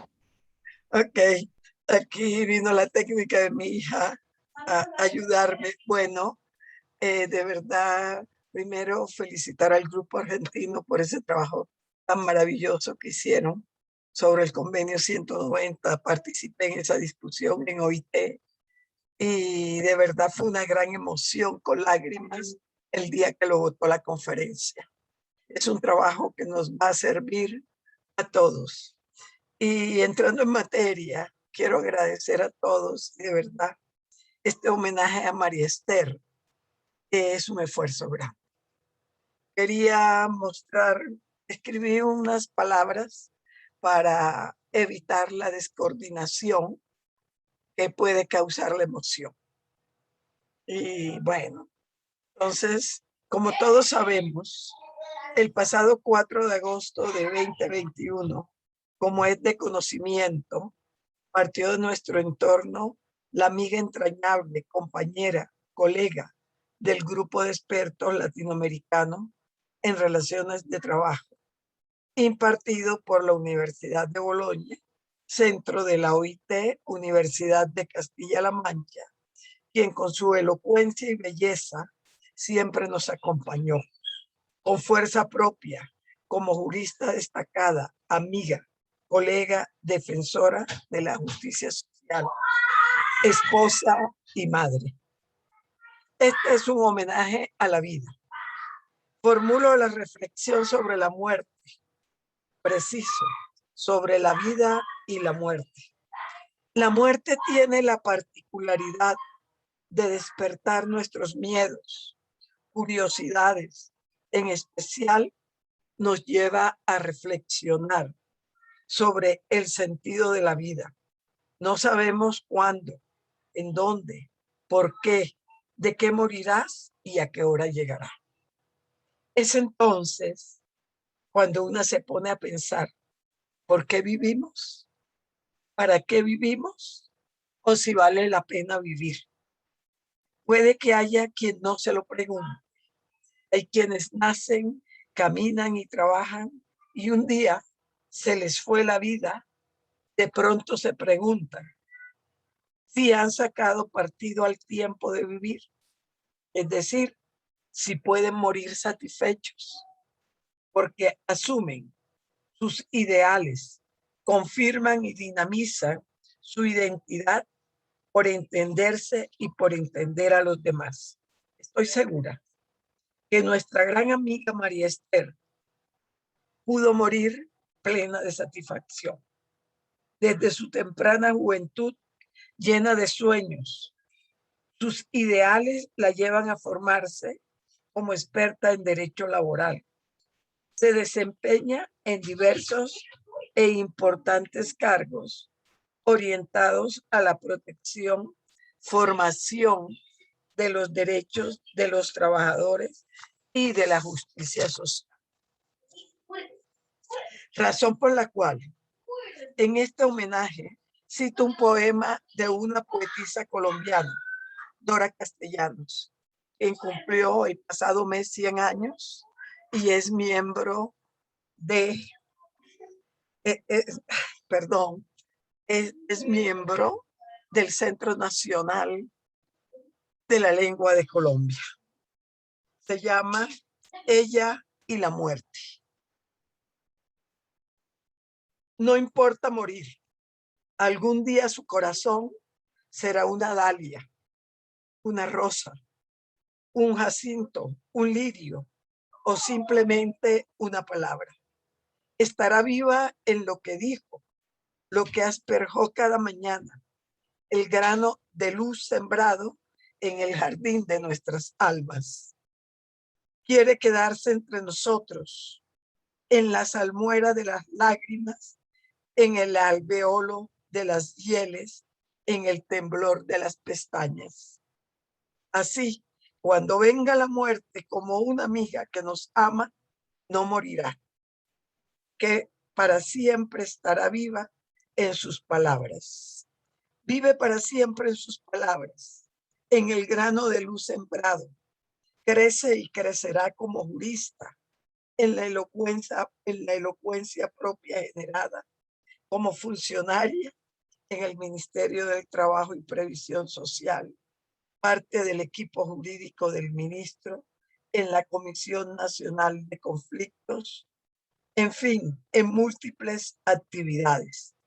La gestión de modernización institucional, la profesionalización del servicio, su consolidación interna y pública.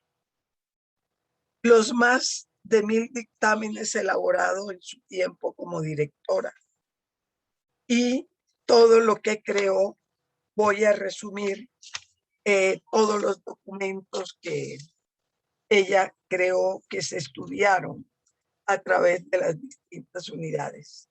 En ese sueño ideal, una vida fructífera en la defensa de la justicia social, el compromiso con los trabajadores, estará viva en lo que dijo, lo que asperjó cada mañana, el grano de luz sembrado en el jardín de nuestras almas.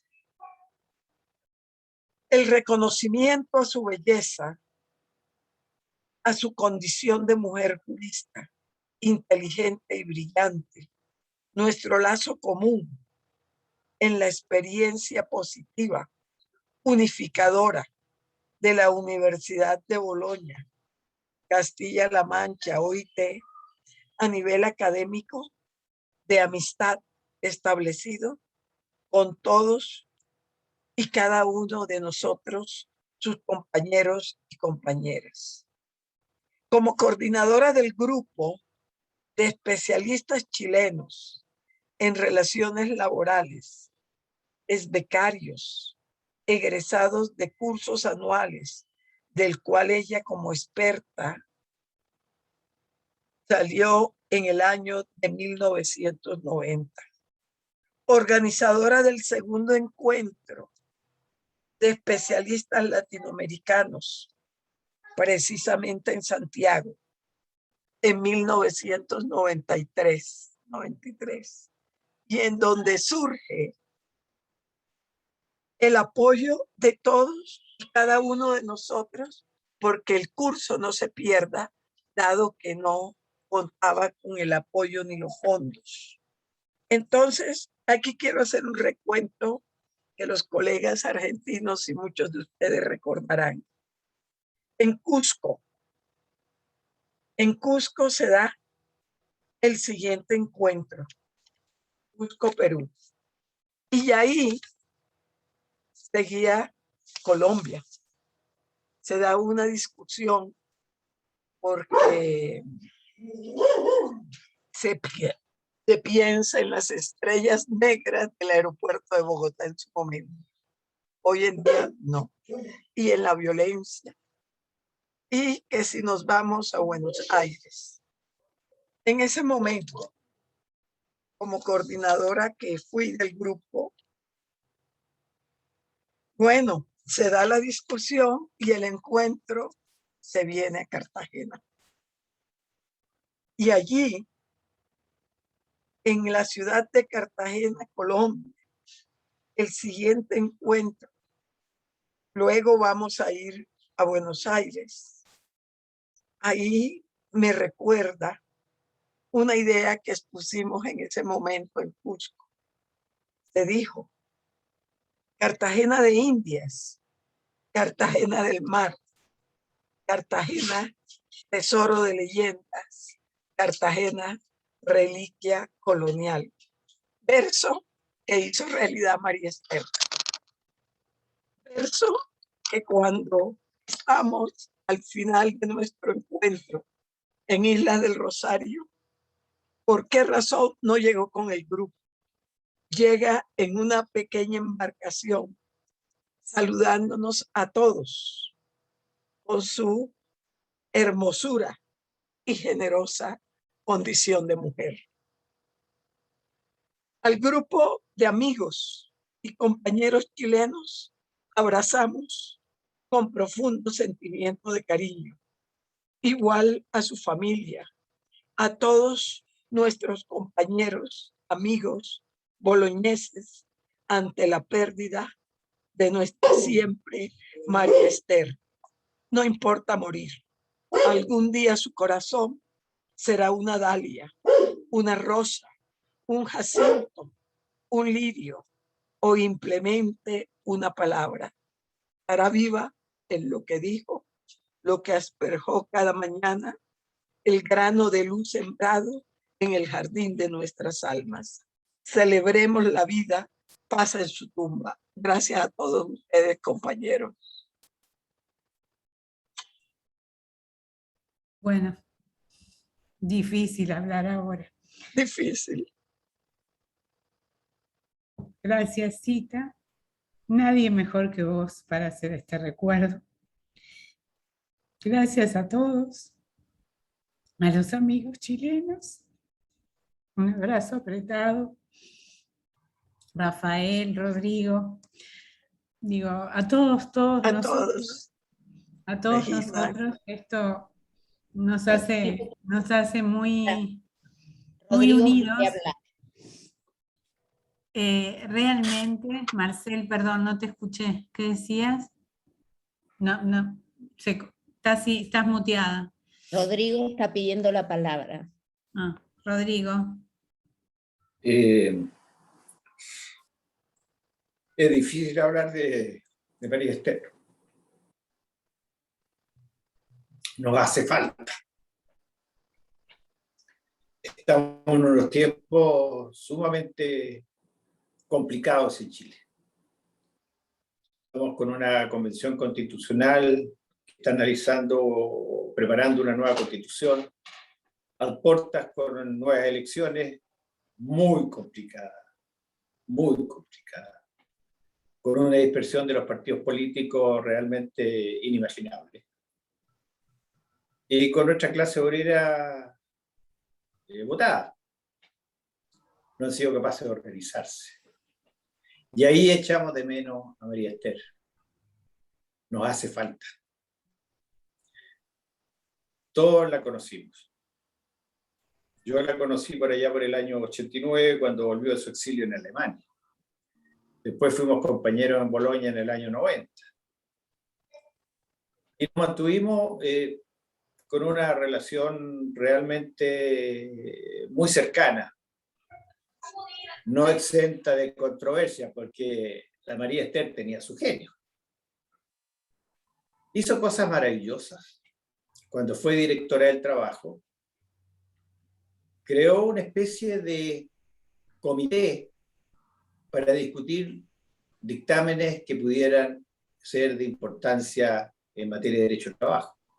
Y así fuimos abogados litigantes, Rafael, por ejemplo, Gumucio, yo y otro que no me recuerdo ahora, más abogados de empresas y más especialistas, universitarios, y logramos un efecto en dictámenes realmente importante. Se dio lo que ella quería, la democracia, la posibilidad de discutir, la posibilidad de enfrentar posiciones y la posibilidad de acuerdo. Y eso lo mantuvo durante toda su vida. Fue una de las creadoras importantes de esta línea, de esta organización internacional, porque así somos, internacional. Fue un motor importante del grupo chileno. Después pasó el báculo, pero ahí estaba, detrásito. Nunca nos abandonó, nunca dejó de aportar, con esa fuerza, con ese cariño, que todos lo conocemos. La María Esther no se ha ido, está con nosotros. Está siempre presente, siempre nos la recordamos, siempre la vemos. Para mí es complicado, porque yo viví mucho tiempo con ella. Estábamos muy cercanos, a cuadra y media, ella de la dirección del trabajo, yo en mi oficina, con Rafa, con Gumucio, con Corvera, y siempre estábamos conversando. ¿Le echamos de menos? Sí, le echamos de menos. Pero yo creo que tenemos que rescatar algo que dijo Cita. La María Esther no se ha ido. La María Esther está con nosotros. Y tiene que estar con nosotros para recordarnos que ella fue y es uno de los principales sostenes de esta maravillosa experiencia que es conversar entre países. Que hoy día estemos separados por la pandemia es otro tema. A lo mejor tenemos que, no sé, cuánto tiempo más va a durar, no tengo idea. Hoy día estamos de nuevo subiendo aquí con contagios, volviendo a restricciones distintas, aforos. Los juicios se hacen telemáticos, los alegatos se hacen telemáticos, las reuniones con los clientes se hacen telemáticos. Las oficinas casi pelan las ánimas. Pero tenemos que empezar y a comenzar a vivir en esta situación y recrear cuestiones como esta, que nos permiten intercambiar opiniones. Y para mí ha sido extraordinariamente, diría yo, un nuevo impulso recibir este trabajo del Grupo Argentino. Pediría sí que nos manden por mail el link de manera de poder nosotros con tiempo leerlo, masticarlo, pensarlo. Hoy día estamos en otra. Hoy día nuestro país está en una encrucijada súper difícil. Puede ganar un derechista, que es más bien un fascista, o podemos caer en la posibilidad de levantar una candidatura de un hombre joven que tiene iniciativa, pero que evidentemente vamos a tener problemas. Muchos de los que hoy día no están hoy día en la Convención Constitucional. Otros están en otras tareas. A mí me hubiera encantado, porque difundimos este llamado por todas las redes sociales, por WhatsApp, correo, etc. Me hubiera encantado que hubiera estado gente. Pero no tengo duda que los que no están siempre estuvieron pensando en la María Esther hoy día. Y eso es lo importante. La María Esther no nos ha dejado. Nos sigue picando la guía y nos va a sacar trote. Así que yo le agradezco fundamentalmente a todos ustedes el gran y merecido homenaje que se merece María Esther Férez. Muchas gracias a todos. Bueno, Rodrigo, muchísimas gracias por tus palabras. Susana Corradetti me ha pedido la palabra. También tenemos la presencia de Enrico Traversa, que lo veo ahora muteado y sin cámara. No sé, Susana, te doy la palabra a ti. Y no sé si Enrico quiere decir unas palabras. No, tú me decías que Enrico quería hablar, yo no vi que pidiera la palabra, pero Enrico, si querés hablar, la palabra es tuya. Y después, Susana, tú cerrarías, ¿sí? Enrico, te escuchamos.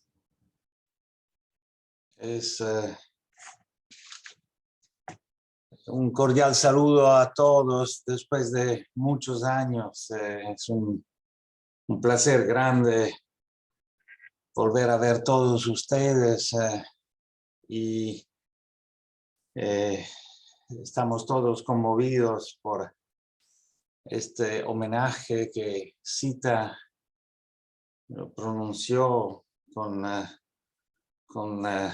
tanta pasión. Y mientras Zita hablaba, estaba recordando otro amigo que también está en el cielo de los justos, junto a María Esther, es nuestro inolvidable profesor Marco Biagi.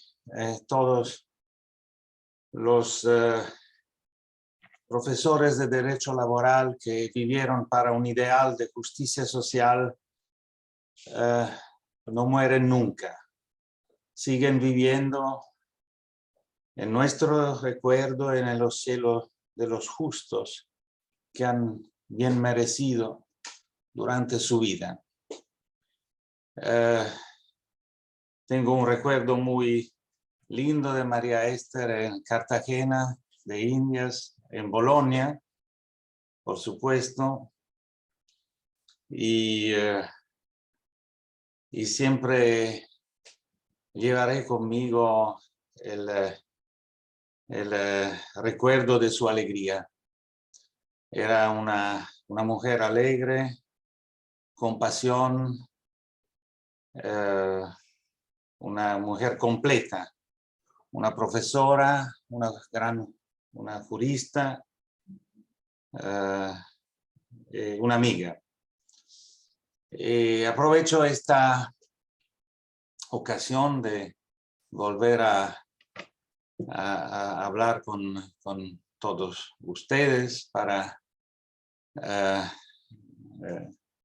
decir que desde el año 2018 en la Universidad de Bolonia hay un curso de Derecho Laboral de la Unión Europea en la Facultad de Ciencias Políticas. Yo soy, después de haber dejado el servicio jurídico de la Comisión Europea después de 35 años, soy el primer profesor de Derecho Laboral de la Unión Europea en la Universidad de Bolonia. Cuando anuncié esta información, esta noticia a la viuda de Marco Biagi, a la profesora Marina Orlandi Biagi, mi primera frase que salió de mi corazón fue que este curso de Derecho Laboral Europeo era el curso de Marco. Para mí fue un gran honor tomar su puesto, enseñando a nuevas generaciones de estudiantes todo el trabajo legislativo y la jurisprudencia excepcional del Tribunal de Justicia de la Unión Europea como decía, a nuevas generaciones de estudiantes. Espero tener una ocasión para volver a participar a los encuentros del Grupo de Bolonia, esperando que sean encuentros en presencia, porque es un gran placer volver a ver sus caras en una pantalla, pero el abrazo con Sandra, con Zita, con Susana y todos los compañeros de Bolonia es un abrazo en presencia, es mucho más verdadero. Esperemos de volver a vernos en presencia el más temprano posible. Un abrazo a todos desde Bruselas. Estoy en Bruselas ahora, en la capital de la Unión Europea. Gracias a Sandra por este encuentro, a Zita de nuevo por su homenaje a nuestra inolvidable María Esther. Un abrazo a todas y a todos. Muchas gracias, Enrico. Y bueno, sí, todos estamos deseando volver a encontrarnos y abrazarnos de verdad, no a través de estas pantallitas. Le doy ahora sí, para culminar, la palabra a Susana Corradetti. Yo ya me despido. Les agradezco nuevamente a la asociación el haberme invitado a coordinar esta mesa, moderarla. Discúlpenme si fui un poco espartana en el tiempo, pero es la escuela de Pla Rodríguez que yo mantengo. Y bueno, muchas gracias a todos. El recuerdo de María Esther es increíble cómo cala en todos nosotros. Y Zita, de vuelta, muchas gracias por este homenaje que le rendiste. Susana, todo tuyo el micrófono. Bueno, yo sabía que no podía hablar mucho en este homenaje, como no puede hablar Marcel y tantas otras de Lágrima Fácil que sentimos la pérdida de María Esther, para mí una hermana, pero ella me enseñó que yo no tenía que quedarme con ganas de hacer cosas, y me lo mostró con su propia vida. Así que cuando mi amiga Beatriz Capelletti me dice, habla vos, Su, por estos circuitos cerrados que tenemos de conversación, yo dije, bueno, quizás sea el momento en que yo honre la amistad que tengo con María Esther, que la tengo, y la amistad que se ha generado entre todos los amigos que nos conocimos a través de ella, ¿no? Yo la conocí gracias a sus collares, porque Pedro me dijo, anda a buscar la Ezeiza, que te vas a dar cuenta de quién es. Tiene un montón de collares. Y cuando pasó, yo le dije, María Esther, ella me miró al rato y me dice, ¿y cómo sabías que era yo? No, intuición nomás, dije yo, como para no develar el misterio de Pedro. Y a partir de ahí hubo una cosa de hermandad que terminó en mi casa con mis padres, en fin. Pero ella fue una grande para todos nosotros y para Chile, que es lo que entiendo de tu preocupación, Rodrigo, porque estos momentos que está pasando Chile merecen y necesitan una María Esther. Quizás haya que recurrir a lo que escribió, que como hizo tanto, no escribió tanto como tendría que haber escrito, pero muchos tenemos cosas que ella escribió, cosas que ha dicho, como para recordar su paso por las relaciones laborales chilenas y por nuestras vidas, porque ha sido una persona que ha modificado nuestras vidas. Y bueno, yo estoy muy contenta, a pesar de todo, de que en este ámbito, con estos participantes, con haber recuperado a Enrico, que creo que es tu mérito, Zita, la estamos recordando, la tenemos presente, y también honramos un trabajo que nos costó mucho a la Asociación de Exbecarios, que disfrutamos y sufrimos mucho. Hubo momentos de alta tensión, ahí Javier lo compartió también, ¿no? Pero nos dio un nuevo enfoque como grupo y una posibilidad de rescatar esto hermoso de develar una norma internacional desde la tierra, desde el origen de la norma, con miras a que sea una realidad en la práctica y en la ley. Así que todo tiene que ver con María Esther, todo tiene que ver con el grupo latinoamericano, y yo agradezco muchísimo la presencia de todos ustedes. Muchas gracias.